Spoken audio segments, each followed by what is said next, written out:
Assalamualaikum. 5 fakta menarik negara Suriname menurut Channel FM. Negara Suriname. Walaupun negara ini terletak di benua Amerika, tapi Suriname memiliki kedekatan dengan Indonesia. Berikut ini adalah 5 fakta menarik Suriname dari beberapa sumber yang sudah dirangkum oleh Channel FM. 1. Bekas jajahan Belanda. Sama seperti Indonesia, Suriname juga pernah dijajah Belanda. Negara dengan jumlah penduduk 534.000 jiwa ini mendapat kemerdekaannya pada 1975. Sebelum menjadi Suriname, negara ini dikenal dengan nama Det Guyana.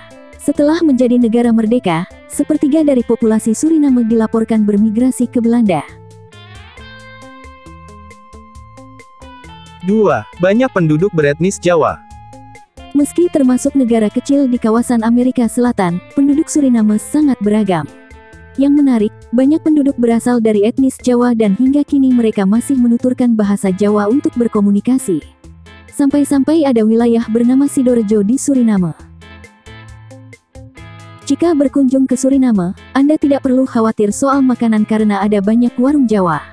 Mereka menjual soto, sate, pecel, sampai rempeyek. Suku Jawa dilaporkan pertama kali tiba di Suriname pada akhir abad ke-19.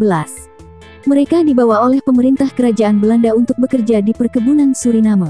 Kedudukan Suriname dan Indonesia pada waktu itu adalah sama-sama negara jajahan di bawah pemerintah kerajaan Belanda. Selain suku Jawa, etnis lain yang juga berada di Suriname adalah India dan Afrika. 3. Menggunakan bahasa Belanda sebagai bahasa resmi. Suriname adalah satu-satunya negara di luar Eropa yang menggunakan bahasa Belanda sebagai bahasa resminya. Meski demikian, sebagian besar populasi Suriname mempelajari bahasa Belanda sebagai bahasa kedua mereka. Bahasa lain yang juga dituturkan di Suriname adalah Seranan Tongo, bahasa Inggris dengan campuran Belanda, Inggris, Jawa, dan Sarnami. 4. Kaya sumber daya alam. Negara tropis yang luasnya sedikit lebih kecil dari Pulau Sulawesi ini kaya akan sumber daya alam. Perekonomian Suriname bergantung pada sumber daya mineral, terutama minyak, emas, dan bauksit. Selain dari sumber daya alam, sumber pendapatan utama negara adalah dari pertanian. Lebih dari separuh lahan pertanian di Suriname ditanami padi, yang merupakan makanan pokok warga. Sebagian beras asal Suriname diekspor ke negara tetangga.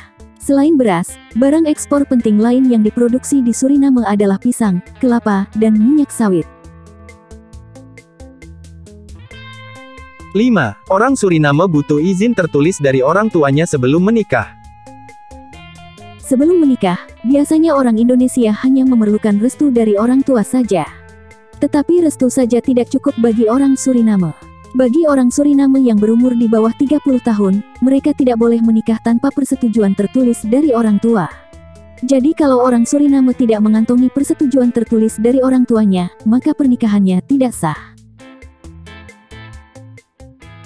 Jangan lupa di-subscribe. Terima kasih.